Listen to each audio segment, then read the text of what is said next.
because that's how it works.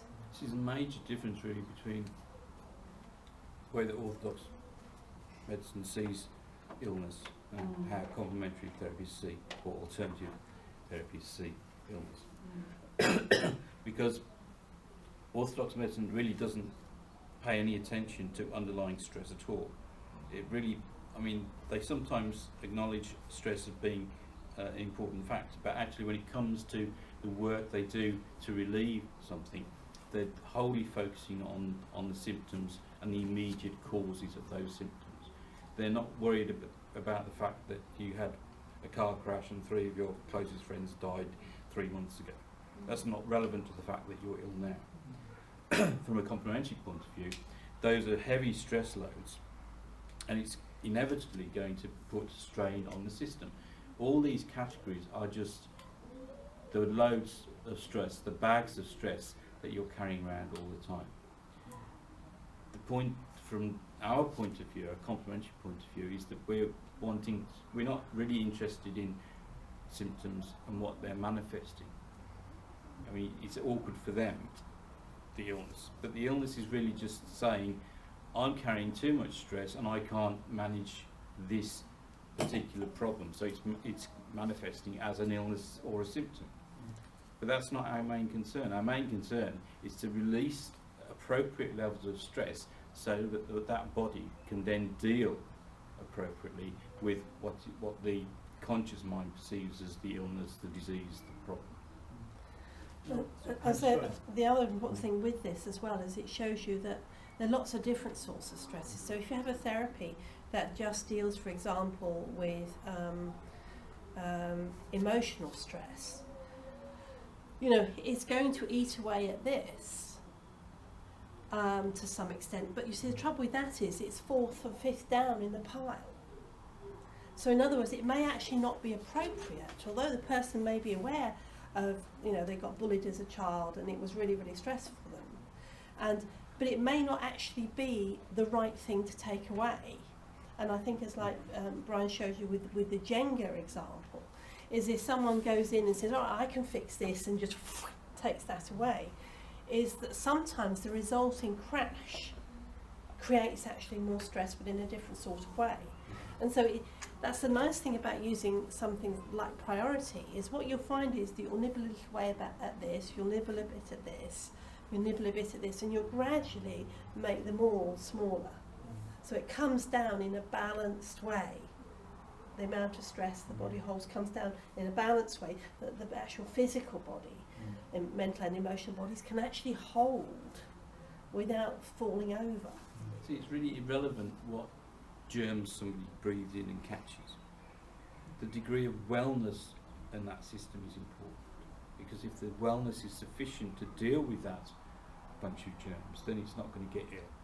But if it hasn't got enough energy, and all the energy is being focused on keeping the lids on other problems, then the disease is going to manifest.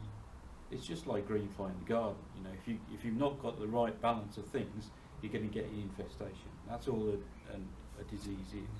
And no matter what the disease is, whether it's a microorganism or an energetic thing.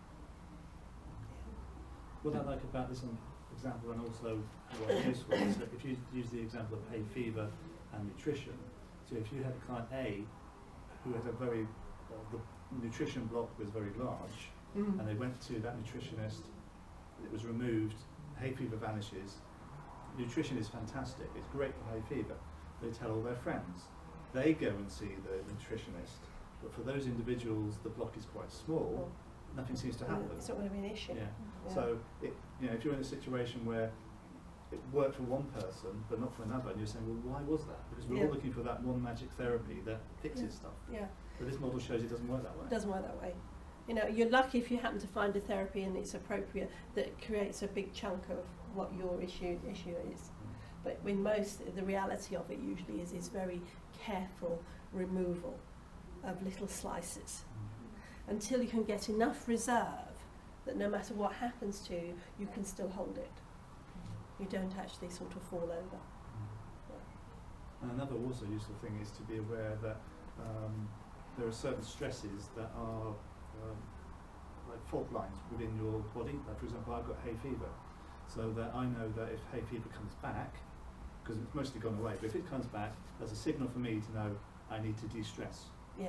So you start to learn where your stress fault lines are and monitor them and see them as only warning signs. Yeah, because the body's got its favourite things that it puts near the surface.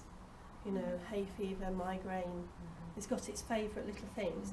And sometimes if one goes away, you know, it's like the hay fever might go away and then all of a sudden there's little patches of psoriasis. You know? You know, come out somehow. Yes, or suddenly you think, oh, I've got that now. But it's interesting, I don't have the head. You're thinking, and it's like, so the stuff that actually pokes up, it really depends on what's going on. So like for like gynecological stuff with women, is that like is that your creative side underlying something? It could be lots of it. It could be inherited, some inherited Right. stuff. Yeah. You could have a lot of stuff to do with stress stuff. You could have nutritional stuff. You could have just energetic misalignments, and you know, a lot of stuff like that is just physical posture and bone, muscle stuff. And wearing seriously high heels when you're pregnant. I think somebody got a posh the other day for wearing those high heels to the royal wedding at 7 months. You know, and Was she pregnant? yeah, she's Did you 7 months. Yeah, but she wasn't even smiling. You embrace it, don't you? You've got a baby. You want to be glowing up. But all those people looking at you, But like Brian said, you need to know where your body's favourite little thingies are, because it'll throw those out, and quite often it'll move. I mean, it doesn't on the surface seem to be a relationship between hay fever, psoriasis, and but there is. Yeah. It's all basically all immune system, all sacral chakra stuff. It's all immune system stuff. Or which chakra was that? Sacral. Sorry, solar plexus. Beg your pardon. Solar plexus. It's all solar plexus. Yeah.